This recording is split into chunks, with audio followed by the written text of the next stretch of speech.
afternoon, dear students. A warm welcome to a new video on the chapter organizing. This is part 2 of the chapter organizing. This is the fifth topic in grade 12. And in this video, we are going to talk about organizational structures. So let us first start with the definition of organizational structure. So, dear students, structure can be defined as the framework within which managerial and operating tasks are performed. It specifies the relationships between people, work, and resources. It allows correlation and coordination among human, physical, and financial resources. One example is visible in the slide. You can see the head of the school is the principal. In the second level, you have head of departments for math, English, Hindi, science, and under each head of department there are a set of teachers, teacher 1, teacher 2. So this is an example of how the relationships are created. Now, in this slide, you will be wondering, sir, how do we show the organizational structure? An organizational structure is shown in the form of a flow chart, which is also called as organizational chart. In this example, you can see the organization is headed by the Chief Executive Officer. Under him, we have the Finance Director, we have the Human Resource Director, we have the Marketing Director, and we have Director Operations.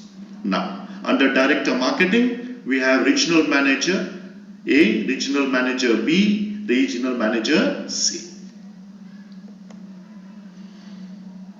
Now, we come across a very important word which is very commonly used when we talk about the chapter organizing, and this is called as span of management. Span of management gives shape to the organizational structure. Span of management refers to the number of subordinates that can be effectively managed by a superior. A proper organization structure is essential to ensure a smooth flow of communication and better control over the operations of a business enterprise. Now, let us go into the definition of span of management. Some of the textbooks also call it span of control. So, span of management refers to the number of subordinates that can be effectively managed by a superior, or how many subordinates are working under one superior.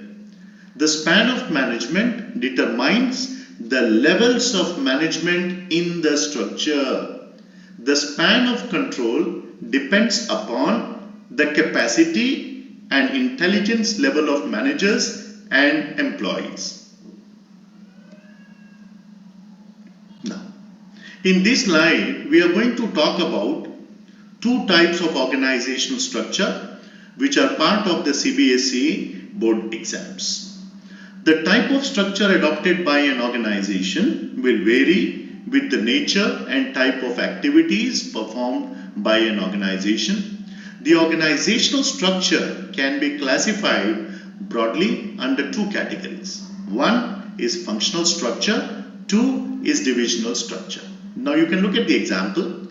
In a functional structure, you have a CEO, and under the CEO, you have the marketing manager and sales, you have the production manager, you have the finance manager, you have the human resource manager, you have the purchasing manager, you have the public relations manager. But when you look at divisional structure, you have a managing director, but there are product managers. There is CEO for books, there is CEO for periodicals, there is CEO for stationery, there is CEO for music and movies. Now, let us talk about functional structure in detail. Functional structure is a kind of organizational structure wherein jobs of similar nature are grouped into major functions, and these major functions are organized as separate departments. This kind of organizational structure classifies people according to the function they perform in the organization. A person will be in charge of each department. In case of a manufacturing concern, we can have production, purchase, marketing, finance, etc. Now let us list down the advantages of functional structure. So the first advantage is called as specialization. The second advantage is called as easy supervision. The third advantage is called as increasing managerial efficiency. The fourth advantage is called as effective training. The fifth advantage is called as lower cost. Now, let us go into detail. Let us talk about the first one, which is called as specialization. When the activities are grouped according to the type of function, then all the activities are related to one type only.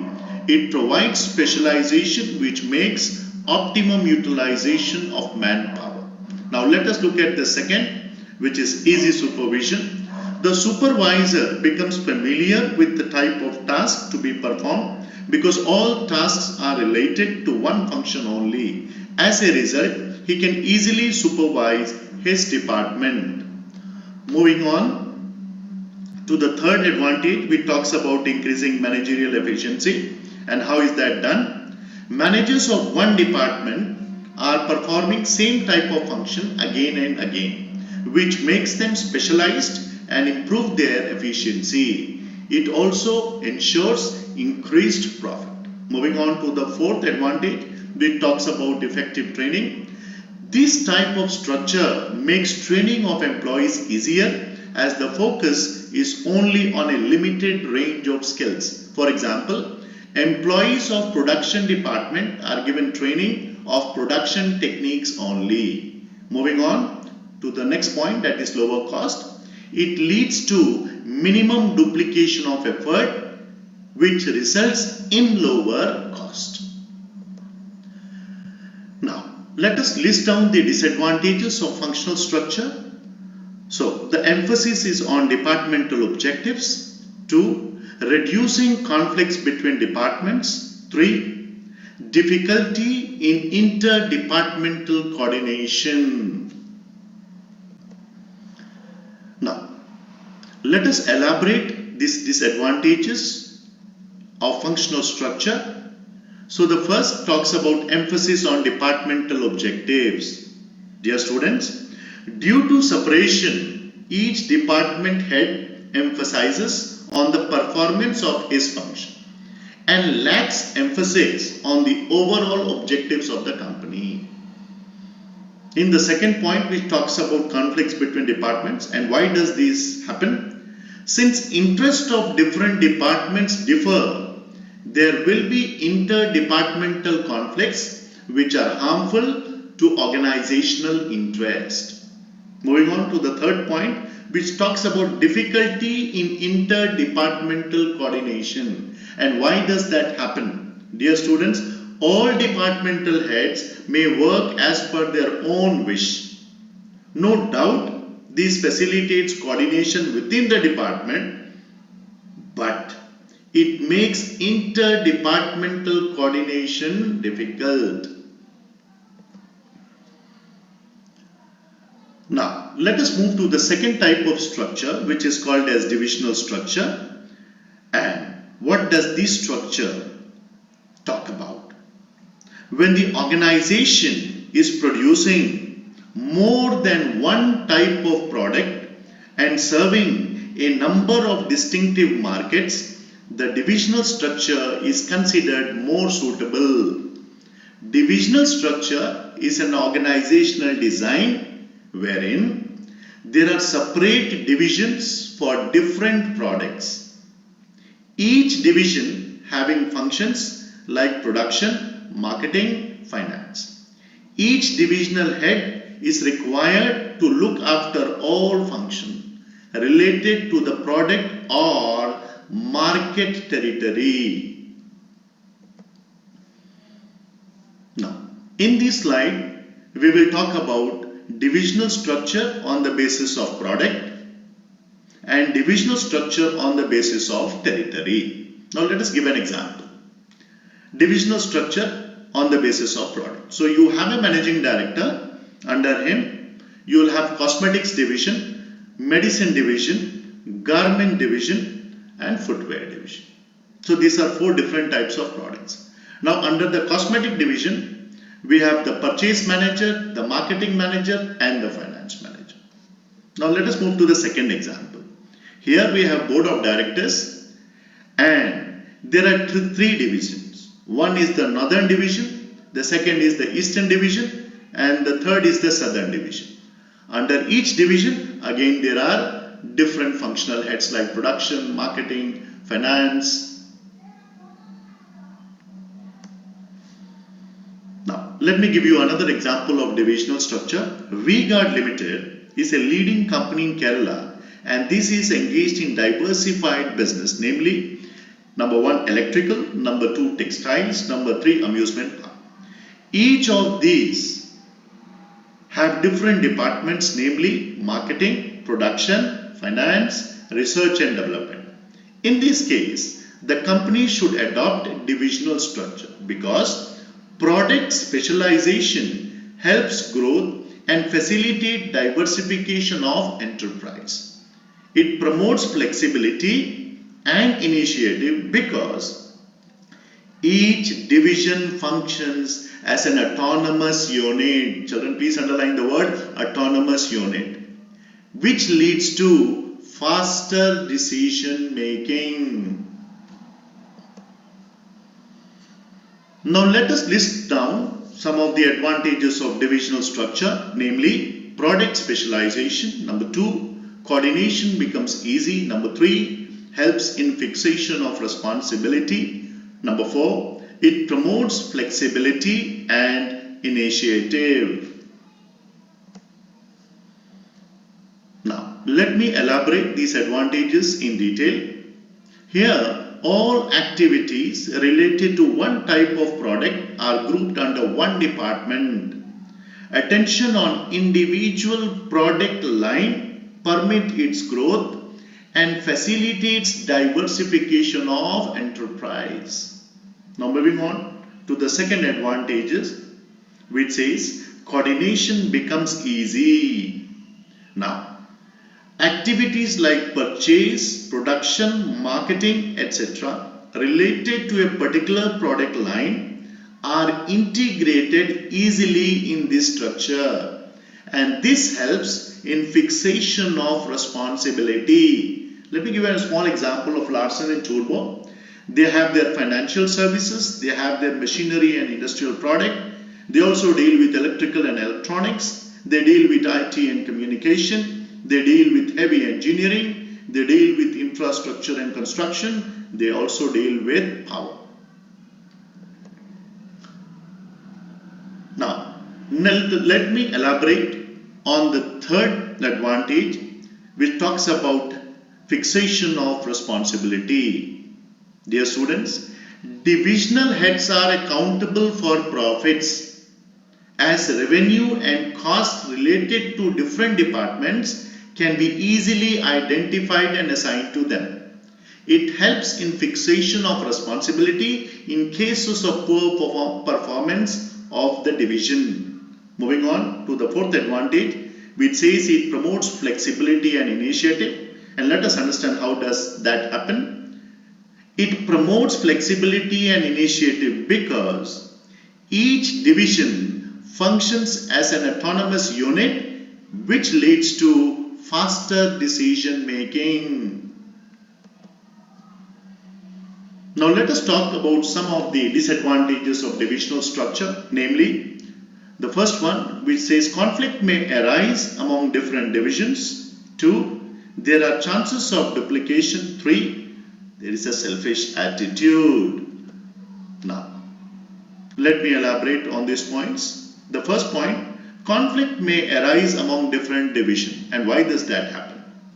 Managers in each division may focus on their own product, ignoring the interest of the organization. There may be conflict with different divisions regarding allocation of resources, priorities, etc. Moving on to the second disadvantage, which is chances of duplication. And why does this happen? There may be duplication of activities which lead to high operating cost. Moving on to the third disadvantage, which is selfish attitude, and why this develops. Each division tries to display better performance, sometimes even at the cost of the other division. This shows their selfish attitude. Consequently, it hits the interest of the concern as a whole. Now, dear students, this is an essay question that appears in your board examination. So let me distinguish between functional structure and divisional structure. You need to present this answer in the form of a table. So let us talk about the basis of formation. So functional structure is formed on the basis of function, whereas divisional structure is formed on the basis of products.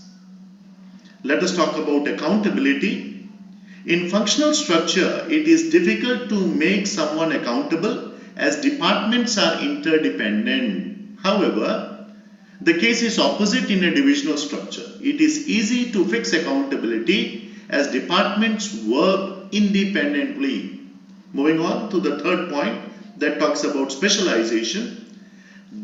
Functional structure brings functional specialization. However, divisional structure clearly brings product specialization. Let us be very, very clear.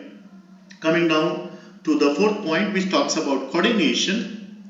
In functional structure, it is difficult for a multi-product company. However, divisional structure is suitable because it performs all the functions related to a particular product and they are all integrated in one division. Moving on to the sixth point, which talks about cost. Functions are not duplicated and therefore it is economical. However, in divisional structure, there is duplication of resources in various departments and therefore it is expensive. Moving on to fixing of responsibility. In a functional structure, it is very difficult to fix the responsibility on a particular department. However, in a divisional structure, it is easy to fix responsibility on a particular department for the performance. Moving down to the third point, which talks about managerial development. There is less chance of managerial development because they are specialized in one function only. In the case of divisional structure, there are more chances of development because managers perform multi-functions.